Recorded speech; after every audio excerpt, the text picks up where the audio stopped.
The next item of business is a statement by Nicola Sturgeon on EU negotiations and Scotland's future. I would urge members, if they wish to ask a question, to press their request to speak button now. The First Minister will take questions at the end of her statement, so there should be no interventions or interruptions until then. I call on the First Minister. Presiding Officer, like other countries, Scotland faces big challenges. Some of those challenges, like Brexit, are not of our choosing. But we must always remember that Scotland is one of the richest countries in the world, with resources and talent in abundance. Our task is to make the most of our great potential and build the kind of country we want to be, a fair, prosperous, open and tolerant country.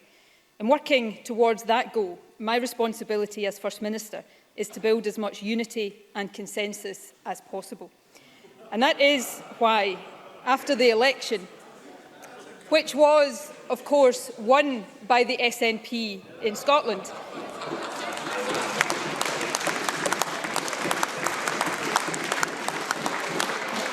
I said that I would reflect on the outcome and, in particular, on the issue of an independence referendum. I have done so carefully, taking time to listen to a broad spectrum of voices both within and out with my party.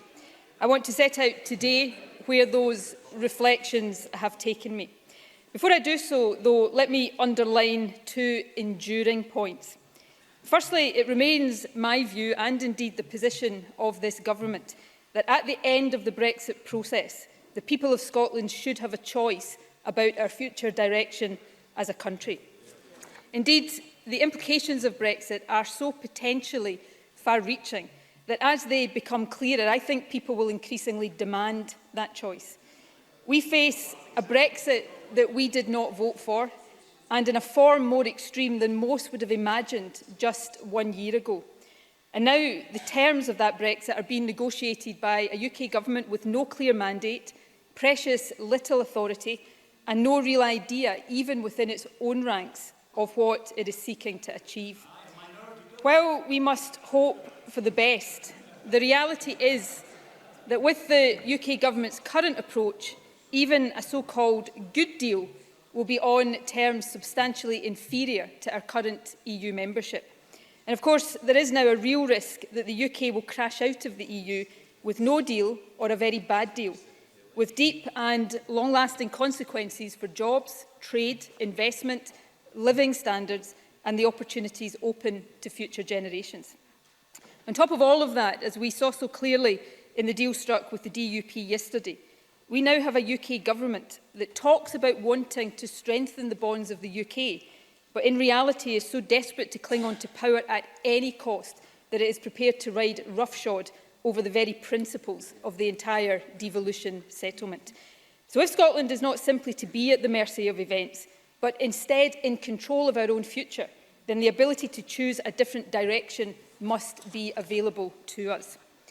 Secondly, Presiding Officer, there is no doubt that the Scottish Government has a mandate to offer the people of Scotland that choice within this term of Parliament. We have now won not one, but 2 elections with that explicit commitment in our manifesto.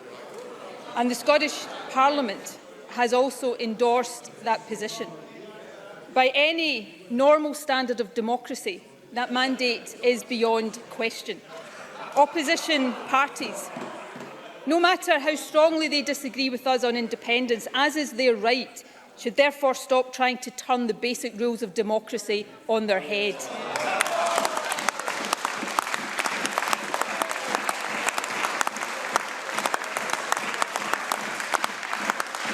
Presiding Officer, the mandate we have is beyond doubt, but deciding exactly how and when to exercise it is a matter of judgment, and it is a judgment that must be made in the interests of the country as a whole. That is what I have been thinking carefully about. Before, during and since the election campaign, I have had hundreds of conversations with people in every part of Scotland about the issues of Brexit and a second independence referendum. There are, of course, some people who don't want another referendum ever because they oppose independence in all circumstances. I respect that position, It is entirely honourable and just as legitimate as the position of those who support independence in all circumstances and want another referendum tomorrow. But many people, probably the majority, fall into neither of these categories. Indeed, having spoken to many people who voted yes in 2014 and to many others who did not, but who would be open-minded in future, what has struck me is the commonality of their views. They worry about the uncertainty of Brexit and the lack of any clarity whatsoever about what it means. Some of them just want a break from the pressure of making big political decisions. They agree that our future should not be imposed on us, but feel that it is just too soon right now to make a firm decision about the precise timing of a referendum. They want greater clarity about Brexit to emerge first, and they want to be able to measure that up against clarity about the options Scotland would have for securing a different relationship with Europe.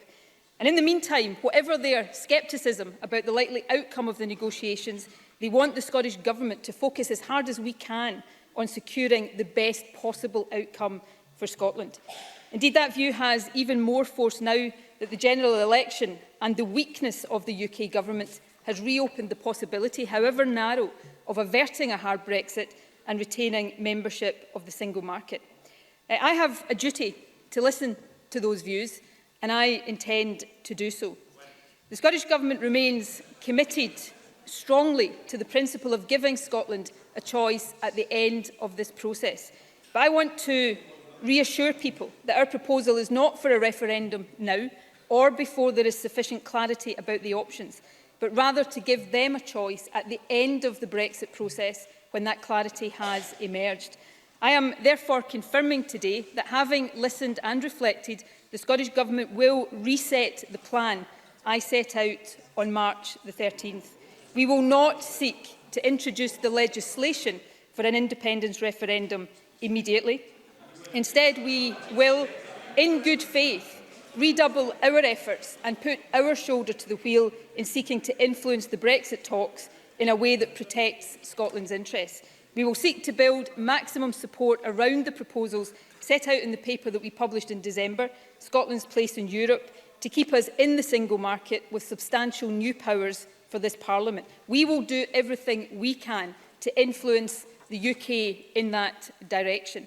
And then at the end of this period of negotiation with the EU, likely to be around next autumn, when the terms of Brexit will be clearer, we will come back to Parliament to set out our judgment on the best way forward at that time, including our view on the precise timescale for offering people a choice over the country's future. In setting out this position today, I'm also issuing a challenge to the other parties. The Scottish Government will stand the best chance of positively influencing the Brexit outcome if we are at the table with the full backing of our national Parliament, arguing for the sensible option of staying in the single market. So join us now with no equivocation.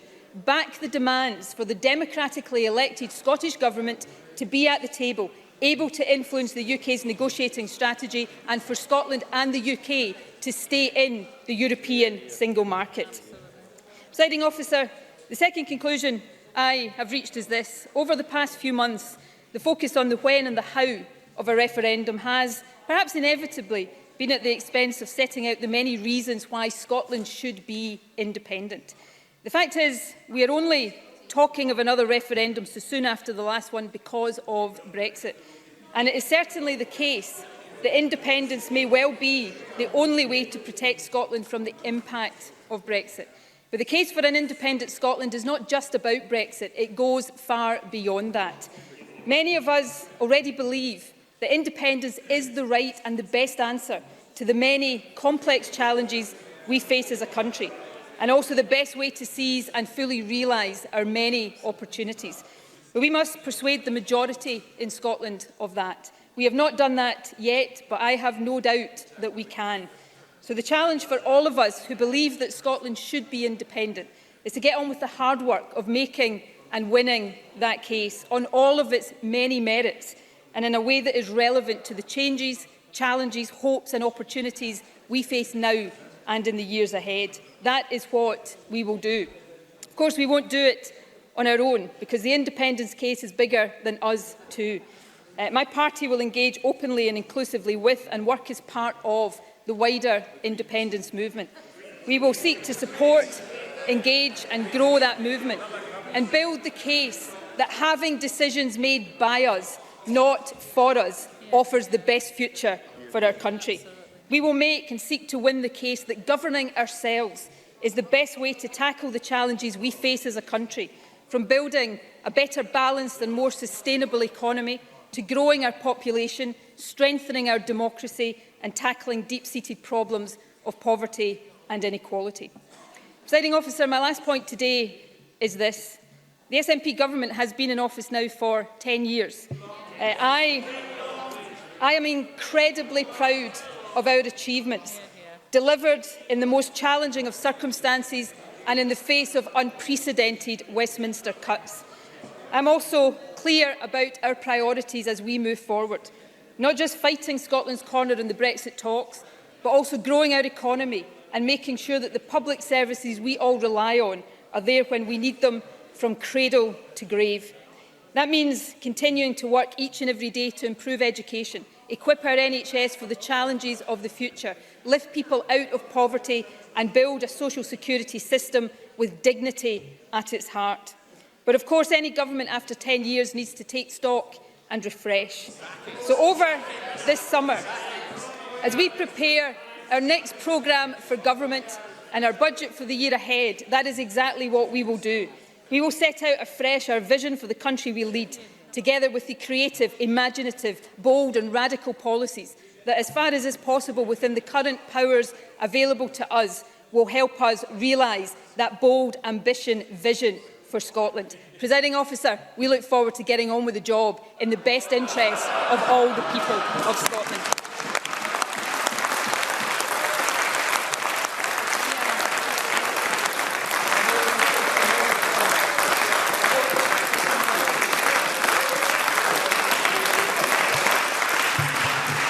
Thank you.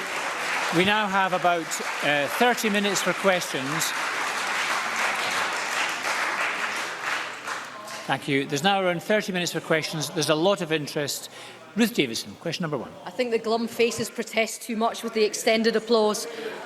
Presiding Officer, since the 2014 referendum, nobody, not me nor anyone in this chamber, has ever called for members of the SNP benches to revoke their belief in independence itself. But the issue that we've had this last year has been with a First Minister who has tried to use the UK's decision to leave the European Union to try and impose another referendum on independence on Scotland at the earliest opportunity. No once in a generation, no Edinburgh Agreement of respecting the result, just a single vision drive to the line by Nicola Sturgeon to try and secure her place in history. And as our own MSPs have accepted, that decision cost her 21 seats and the support of 500,000 Scottish voters in the general election.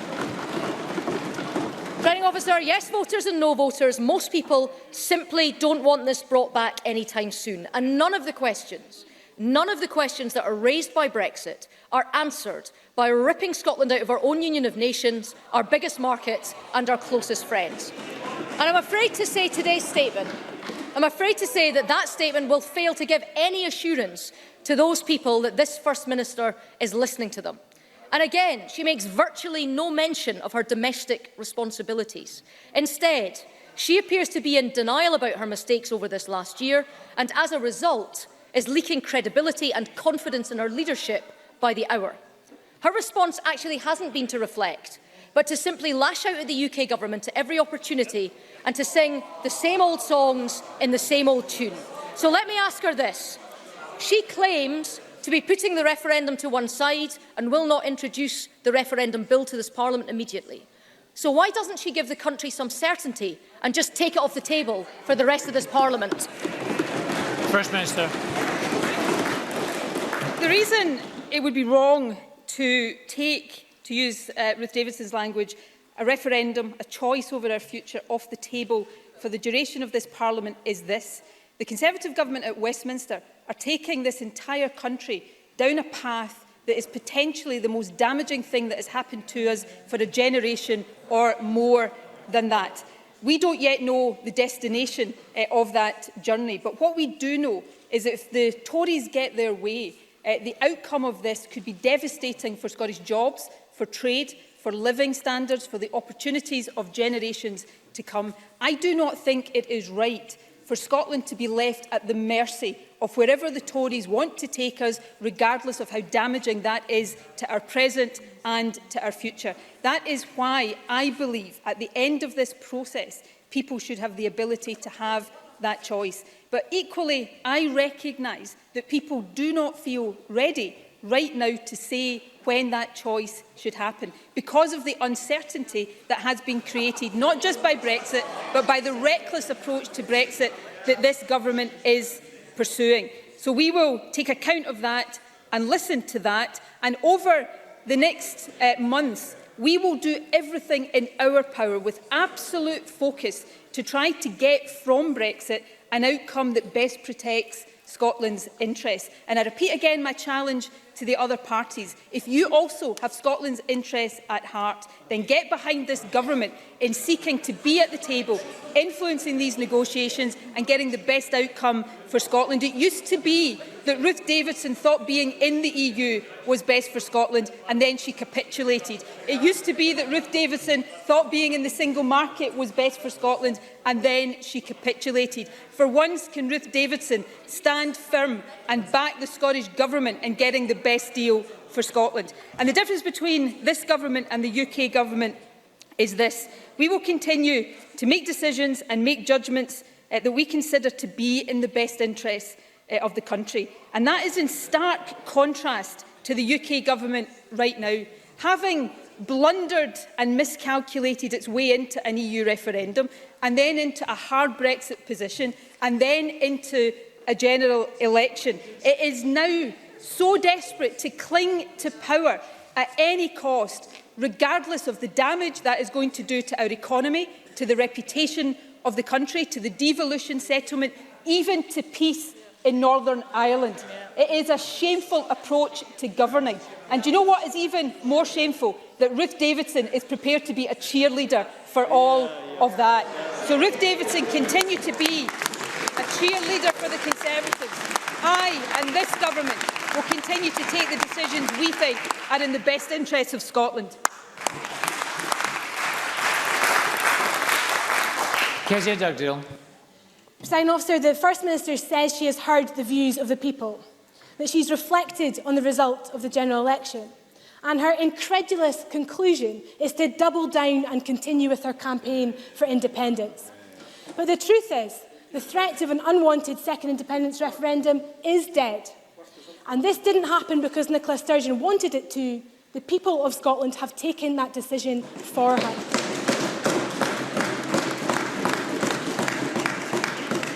But the First Minister is digging her heels in, putting her fingers in her ears and pressing on regardless. She is just not listening. First Minister, why don't you understand? The people of Scotland sent you a clear message at the general election. Get back to governing.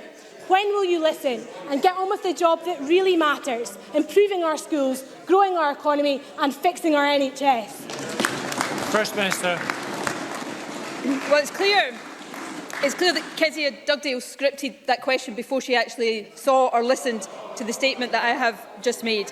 We will not proceed with legislation for an independence referendum immediately. Instead, we will do everything in our power to get the best possible outcome from Brexit. We will do everything in our power to protect Scotland's interests. And then at the end of that process, we will judge the best way forward to make sure that Scotland is not at the mercy of the outcome of that process, regardless of how damaging it's going to be. And the difference between my position and Kezia Dugdale's position is quite simple. I want Scotland to be in control of our own future. I do not want us simply to have to accept any decision imposed on us by a Tory government at Westminster, regardless of the damage that does. I want us to be in control of our own future as a country. Labour, simply having advised many people in Scotland to vote for the Conservatives, want to leave the future of our country entirely at the mercy of the Conservatives. That's the difference between us, and that will continue to be the difference between our two parties.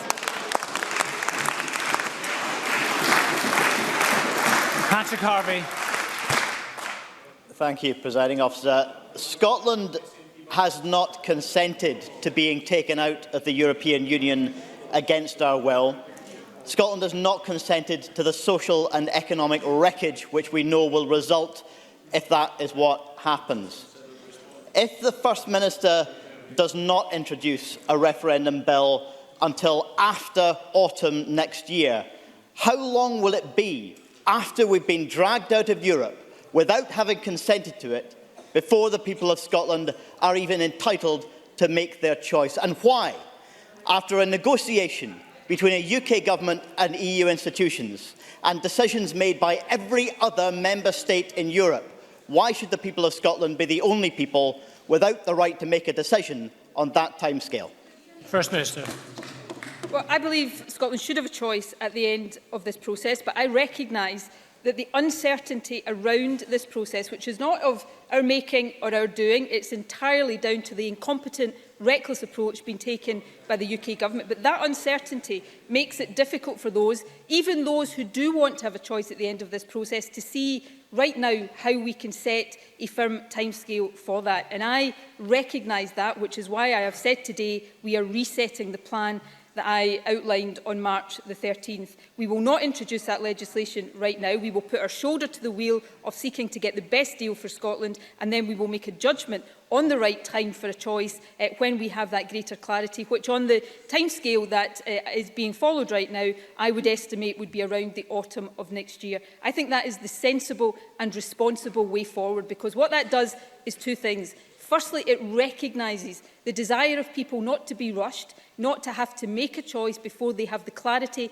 and the information to make an informed choice, something that I never wanted people to have to do, but I'm making that absolutely clear today. But secondly, it does something else. It makes sure that we have the ability to protect our interests at the end of this process. I appreciate that for many people, the real implications and impact of Brexit haven't started to be felt. I suspect that is about to start to change, and to change very quickly. But as First Minister, I cannot look anybody across this country in the eye and pretend to them that I do not have profound concerns about the impact of what is about to happen on people in Scotland, not just now, but for many, many years to come. Now, to choose that would be one thing, but to have that imposed upon us, firstly through the EU referendum, and then having no choice at the end of the process, would be deeply and profoundly wrong. So what I am doing today is balancing those interests, recognising that people do not want to be rushed, that it is not simply for me to decide the future of this country, but making sure that it is equally not for a Conservative government at Westminster to decide the future of this country, regardless what anybody across Scotland might want. Willie Rennie. So the First Minister has had a long, hard think about it. And the First Minister has concluded that the First Minister should call another independence referendum at a time of the First Minister's choosing. So absolutely nothing has changed. If she wants to prove she has listened, the First Minister should trigger a vote in this chamber which would rule out another independence referendum in this parliamentary term. Will she agree to that? First Minister. Finished. Well, I have to say, since Willie Rennie didn't seem to give any respect to when the Scottish Parliament did vote on this matter, then why would we expect him to respect the vote of the Scottish Parliament in future? It seems Willie Rennie wants to pick and choose when he respects the will of this Parliament. But on the issue of a referendum, Willie Rennie's position, you know, at least I don't agree with the positions of the Conservatives or Labour. They want to leave this country at the mercy of whatever happens in Brexit, regardless of how damaging it is. But at least their positions have a degree of consistency and logic to them. There is no consistency and no logic whatsoever on the position of the Liberal Democrats on this issue. They don't want to give people in Scotland a choice in another referendum, but they want to have a second referendum on the issue of EU membership. Willie Rennie's position is ridiculous, which is why so few people across this country take him or the Liberal Democrats seriously.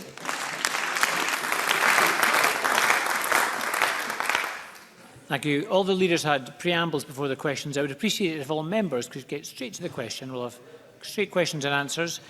Ben Macpherson to be followed by Jackson Carwell. Ben Macpherson. I am obligated to remind the Chamber that I am a Parliamentary Liaison Officer to the First Minister. Presiding Officer, as has just been stated, this Parliament democratically voted to seek a Section 30 order from the UK Government to enable a referendum to take place.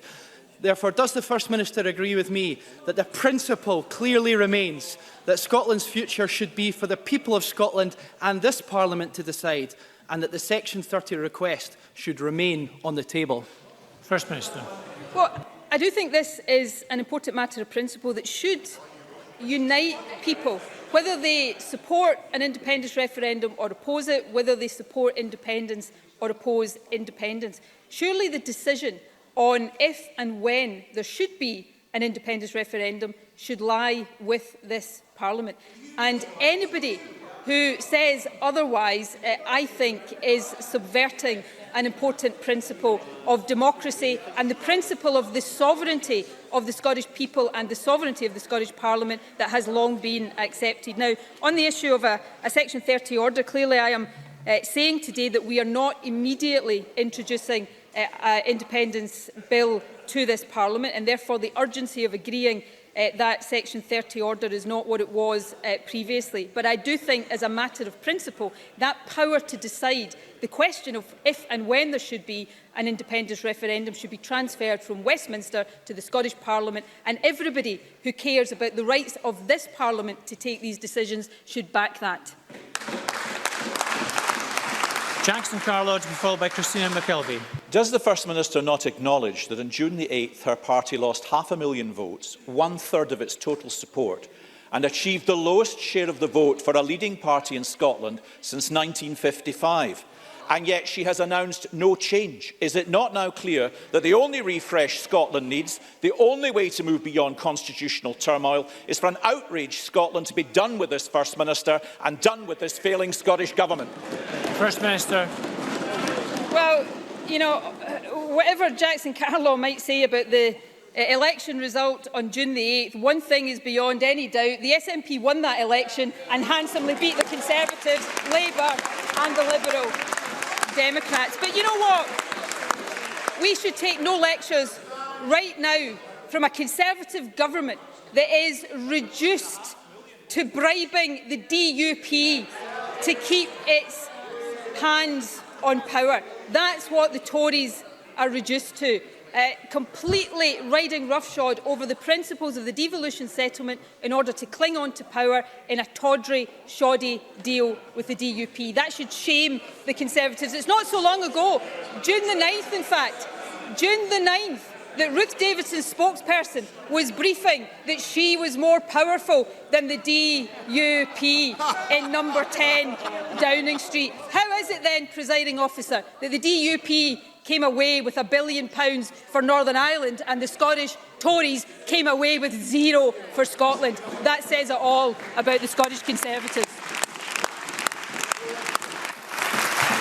Christina McKelvey, to be followed by Lewis MacDonald. Christina McKelvey. Thank you very much, Presiding Officer. Yesterday's grubby cash for votes deal between the Tories and that DUP threw into sharp relief the democratic deficit that Scotland faces while our key decisions over our future are at stake. A government we didn't vote for, propped up by a party we have no choice in ever voting for. Does that not underline, Presiding Officer, the case for Scotland, yes, Scotland, to be given a choice over our future at the appropriate time?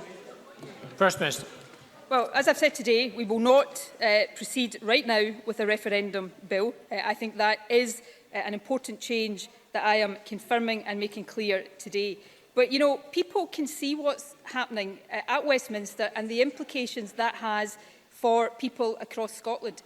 Before the election, we knew we were faced with Brexit. We knew we were faced with the likelihood of a hard Brexit, taking Scotland out of the single market with the potential loss of 80,000 jobs, a hit to our revenues and our GDP for many years to come. But now, of course, we're faced with a UK government that, as we saw yesterday, is completely dependent for staying in power on the DUP, and we've seen the lengths they are prepared to go to in order to cling on to power at any cost. And I really do think it is of deep and profound concern that we have a Conservative government at Westminster that blundered into an EU referendum, blundered into the hard Brexit position, blundered into a general election and has now left the country in hock to the DUP. And they are so desperate to cling to power that they are prepared to sacrifice almost anything. The economy, the reputation of the UK internationally, and even the peace process in Northern Ireland. Now, I think that is shameful, and I do think it is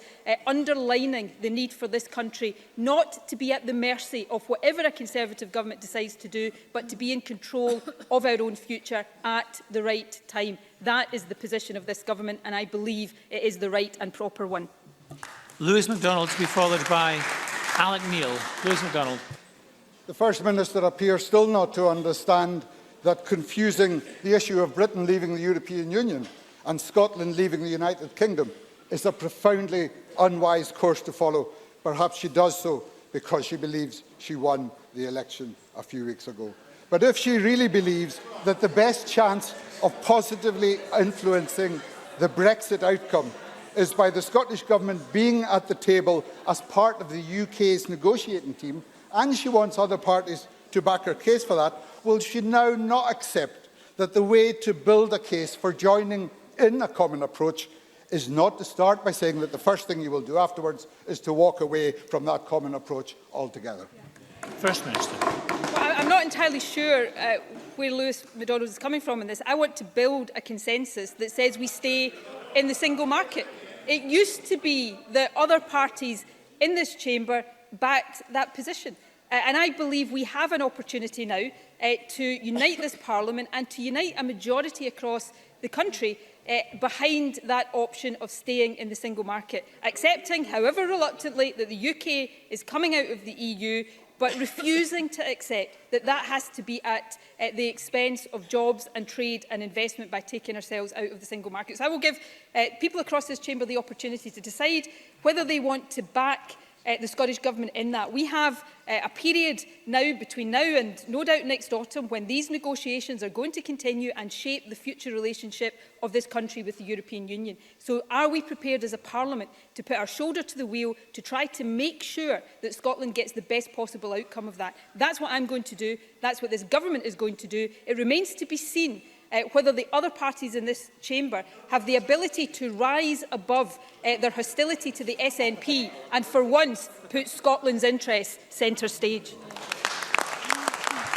Alec Neil to be followed by Adam Tompkins. Alec Neil. Presiding Officer, can I welcome the First Minister's statement? The key issue here is the outcome of the Brexit negotiations. Does the First Minister agree with me that the three key demands from Scotland now must be, number one, a successor trade agreement that's right for Scottish jobs and industry, including access to the single market; number two, that the powers in Brussels coming back to the UK in relation to Scotland come to this Parliament and don't get stuck in London; and number three, that the £1.6 billion a year, which is Scotland's share of the EU contribution, comes along with those powers back from Brussels to this Parliament. And does the First Minister agree with me that if yet again a UK government doesn't deliver for Scotland, the case for an independent Scotland will be unanswerable? First Minister. Well, I think Alec Neil does outline the three broad areas where over the next year to 18 months the UK government has got a chance to prove that it is able to act in Scotland's best interest. Yes, making sure that our businesses are not ripped out of the single market. I happen to believe strongly that the best trading arrangement for the future of Scotland when the UK leaves the EU, as long as we are part of the UK, is to be in the single market. And that is why we will do everything in our powers to secure that. Secondly, not only should we see powers that are repatriated from Brussels come unequivocally to Scotland where they are within devolved responsibilities and not be centralised in a power grab at Westminster.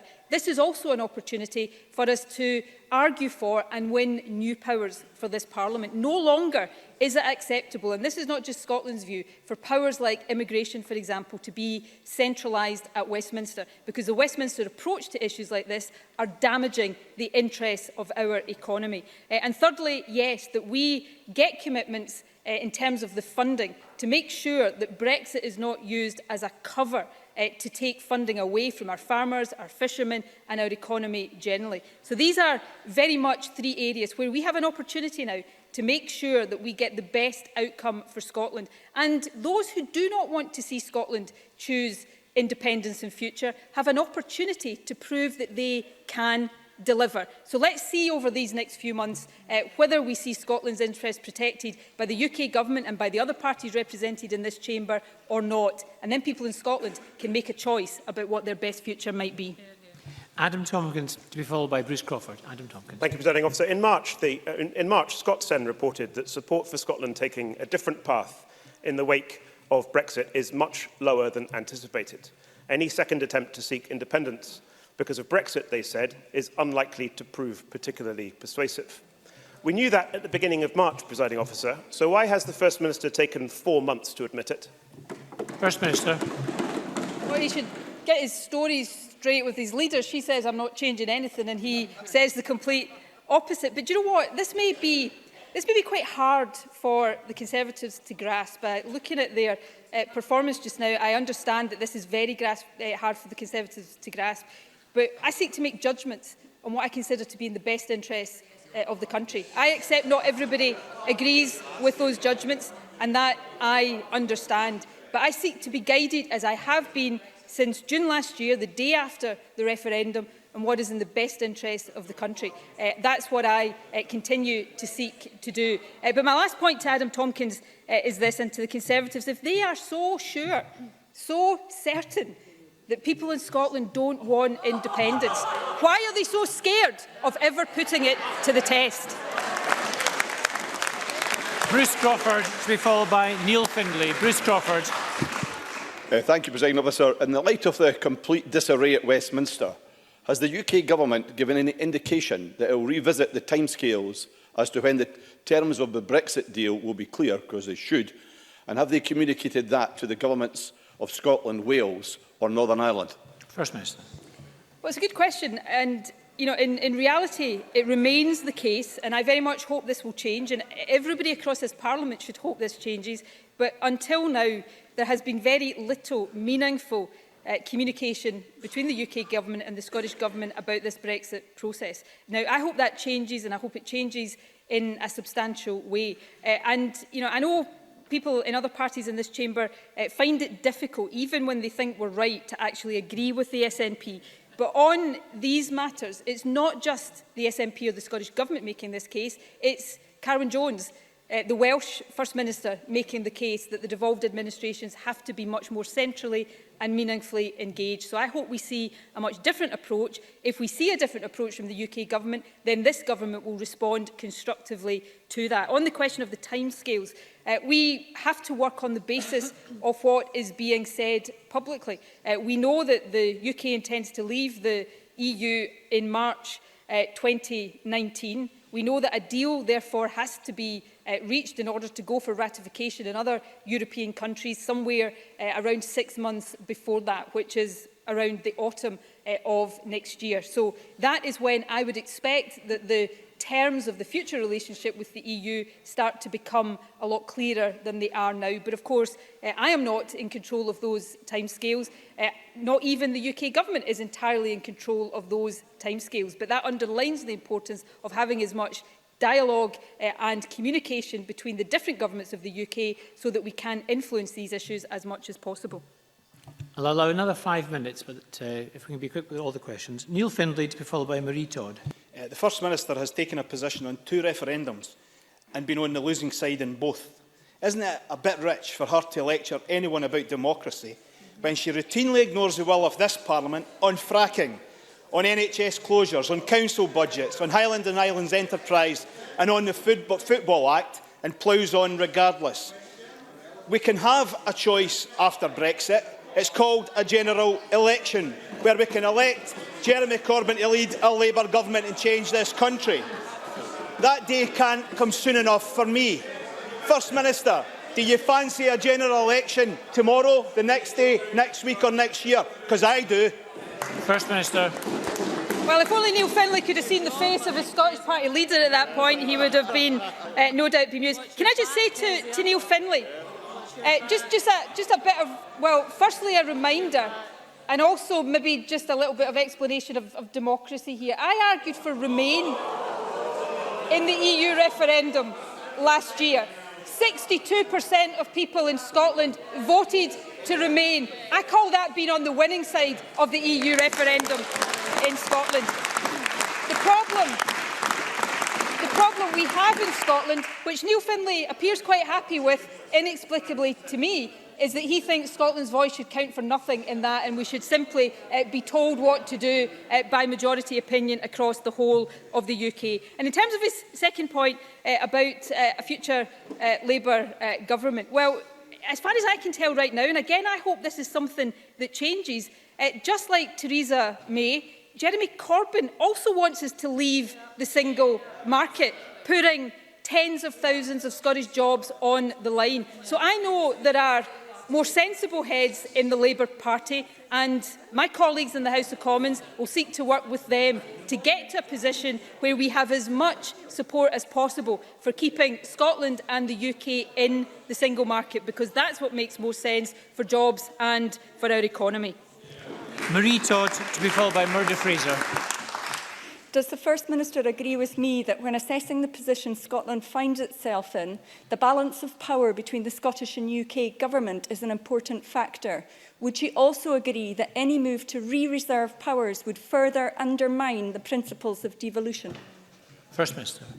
Well, I do think it is important in principle, but also important for practical reasons, that there is no power grab on powers that lie within devolved areas. So if powers are to be repatriated from Brussels, then if they lie within devolved areas, they must come to this Parliament. And again, that is not just a view I hold, it is a view held by the First Minister of Wales as well. And that will be something we are looking very, very closely at when we eventually see the terms of the repeal bill, which of course we haven't seen in any detail yet. Of course, it was confirmed yesterday that the repeal bill will require the legislative consent of this Parliament and the other devolved parliaments across the UK. So that means that this entire Parliament, not just this government, has both a responsibility and an opportunity to scrutinise that very closely in deciding whether or not to give its legislative consent to that bill. Murdo Fraser, to be followed by Gail Ross. Thank you. The First Minister is fond of referring to the 62% of Scots who voted Remain in last year's EU referendum as an overwhelming majority. How would you describe the 63% of Scots who voted in this month's general election for parties who stood on a platform opposed to a second independence referendum? First Minister. Well, it may be a useful opportunity, certainly one I'm going to take, of reminding people that the SNP won the election, and also reminding people, as Murdo Fraser has just done, of the unholy alliance between Labour and the Conservatives and indeed the Liberal Democrats in this election. At least one Liberal Democrat is proud of his unholy alliance with the Conservatives, which is always good to see. But, you know, we have a tradition, not just in Scotland but in the UK, of deciding constitutional matters by referendum. That is the right thing to do.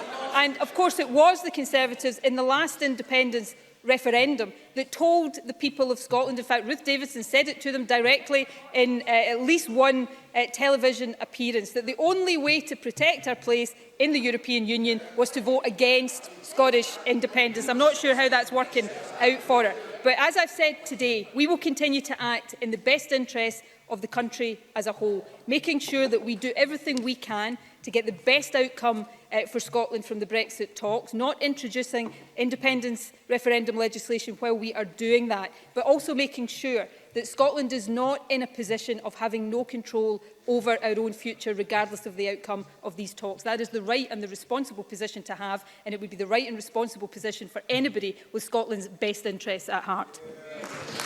And finally, Gail Ross. Thank you, Presiding Officer. No doubt the Chamber will be delighted to be reminded that I am also a PLO to the First Minister. Isn't it the case that from the moment the Scottish Government set out its plans in terms of legislating for another referendum, it was clear that this was a means to ensure Scotland's interests were protected through the Brexit process? How much more can the Scottish Government impress upon the UK Government that we cannot and we will not sit idly by as jobs, incomes and our economy are willfully damaged by Tory policies. First Minister. Well, I think it's a good reminder that for all the political toing and froing we have in this chamber, which we all partake in, what we're talking about here are jobs and the future of our economy, investment, trade, the ability of our companies to export freely. And also what we're talking about here are the opportunities, not just for this generation, but for generations to come to travel freely across Europe. These are things that really matter. And it is not an exaggeration to say that all of them, to a greater or lesser extent, are on the line right now as these negotiations continue. And I think it is absolutely essential that we do everything we can to protect all of these things. That's what this government intends to do. And it's also essential that we make sure that whatever happens, the future of Scotland is always decided by Scotland. Whatever we choose is up to the people of Scotland, but it should be chosen for us, not imposed by us. And that's the principle that will continue to govern the decisions we take. Thank you very much. That concludes our statement on European negotiations and Scotland's future.